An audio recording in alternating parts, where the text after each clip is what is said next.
વર્ષ 2025-26ના બજેટમાં 12 લાખ સુધીની આવક ઉપર ઝીરો ટેક્સ કર્યો છે અને નોકરિયાત હોય તો 12,75,000 સુધીની આવક ઉપર ઝીરો ટેક્સ કર્યો છે. આ ટેક્સનો નવો સ્લેબ છે કે જે નવો દર છે એ 2025-26થી લાગુ થશે, 2024-25થી નહીં. એટલે જેમણે રિટર્ન ભરી દીધું છે એમને લાભ નથી મળવાનો. હવે રિટર્ન ભરવામાં આવશે ત્યારે આ લાભ મળશે. આ વખતના જે નવા ટેક્સના સ્લેબ છે એ આ પ્રમાણે છે: 4 લાખ સુધી 0, 4 થી 8 લાખ સુધી 5%, 8 થી 12 લાખ સુધી 10%, 12 થી 16 લાખ સુધી 15%, 16 થી 20 લાખ સુધી 20%, 20 થી 24 લાખ સુધી 25% અને 24 લાખ ઉપરથી 30%. અને આ સુવિધા એમને લાગુ પડે છે જેમણે ટેક્સનું ન્યૂ રિઝીમ એટલે કે નવી પદ્ધતિ અપનાવી છે.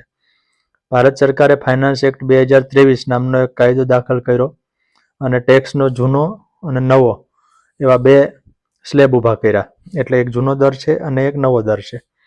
સરકાર પોતે એવું ઈચ્છે છે કે દેશના ટેક્સ પેયરો, જે લોકો ટેક્સ ભરે છે, નથી ભરતા એમને તો લાગુ પડવાનું નથી, એ ધીમે ધીમે કરીને ન્યૂ રિઝીમ અપનાવી લે.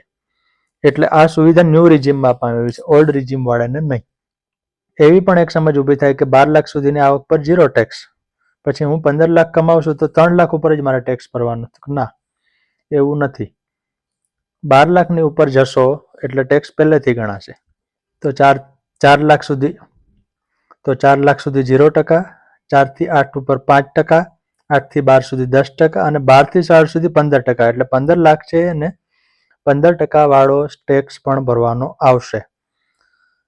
એનો મતલબ કે તમારી આવક 12 લાખ સુધીની છે તો તમે ટેક્સમાંથી મુક્ત. પણ જો 12 લાખની ઉપર જાઓ છો તો તમને પહેલેથી બધો જ ટેક્સ ભરવાનો આવશે. નોકરિયાતને એ રકમ 12,75,000 લાગુ પડશે. આગામી અઠવાડિયે નવું ઇન્કમટેક્સ બિલ પણ આવે છે. એટલે એ વખતે સરકાર ઇન્કમટેક્સ કાયદામાં કોઈ ફેરફાર કરે છે કે કેમ, ન્યૂ રિઝીમ ફરજિયાત બનાવે છે કે ઓલ્ડ રિઝીમને વધુ અઘરું કરે છે કે કેમ, એ પણ ખબર પડશે. પરંતુ અત્યારે સૌથી મોટી અને મહત્વની વાત એ છે કે દેશમાં જે લોકો ટેક્સ ભરે છે, જે દેશમાં ખરો અર્થમાં લઘુમતી વર્ગ છે, કારણ કે ટેક્સ નથી ભરતા એમનું સરકાર કંઈ ખાસ કરી લેતી નથી, પણ જે લોકો ટેક્સ ભરે છે એમની જે 7 લાખથી આવક છે 10 લાખ થાય એવી અપેક્ષા હતી, અને બદલે સરકારે 12 લાખ કરીને અત્યારે તો બધાને રાજી કરી દીધા છે. નિર્મલા સીતારામન જે વારંવાર મીમનો વિષય બને છે, એના પ્રત્યે દેશનો મધ્યમ વર્ગ પહેલી વાર રાજી થયો છે. ધન્યવાદ.